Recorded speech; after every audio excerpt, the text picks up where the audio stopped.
शांति। आज का प्रश्न है, जैसे बाबा कहते हैं कि मैं बहुरूपी हूँ, तो अगर बाबा नीचे ब्रह्मा तन में भी आते हैं, तो बाबा का एक स्वरूप ऊपर ही रहता है। तो हमें बाबा को वही याद करना है, जो जब अंत समय में सब आत्माएँ ऊपर से नीचे आ जाएगी, फिर भी बाबा का एक स्वरूप तो ऊपर ही रहेगा। तो इसलिए परमधाम कभी खाली नहीं होगा। मेरा विचार ऐसा है। तो भाई आप इस पर कुछ स्पष्टीकरण करें। बहुत खूब प्रश्न, अच्छा प्रश्न किए हुए हैं आप।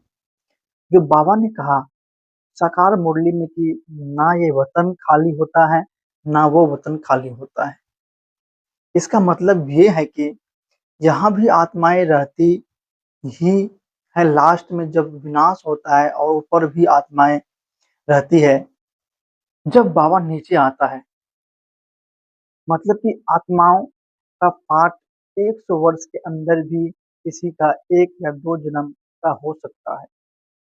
तो उस प्रमाण ये होता है कि निराकार वतन कभी खाली नहीं होता।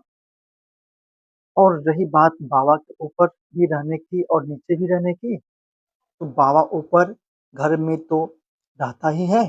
बात ये नहीं कि बाबा नीचे आता है तो ऊपर घर खाली हो जाता है, या ऊपर रहता है तो नीचे खाली हो जाता है। बाबा ये बताना चाहते हैं कि नीचे प्रलय नहीं होती, तो प्रलय का कॉन्सेप्ट क्लियर करने के लिए बाबा ने बताया कि ना यहाँ खाली होता है, ना वहाँ खाली होता है। माना 1-2 आत्माएँ ऊपर रहती हैं, जिसके आधार पर यह प्रक्रिया चलती रहती है।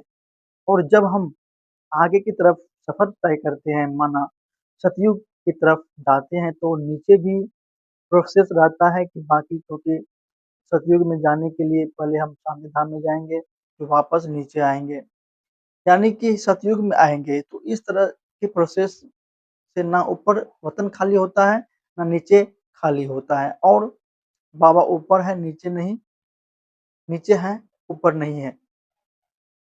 इन सब चीज़ों में ना जाकर आप ये समझिए कि बाबा तो एक ही हैं, वो किस तरह से अपनी प्रक्रिया कैसे चलाते हैं, ये समझना है। जैसे शिव बाबा जब ब्रह्मा बाबा के तन में आते हैं, तो कंप्लीट स्वरूप में आते हैं और अपने बच्चों की पालना करते हैं। बाकी इसके बारे में डिटेल में बाबा अगर कभी किसी मुरली में बताएँगे, तो हम आपको ज़रूर बताएँगे।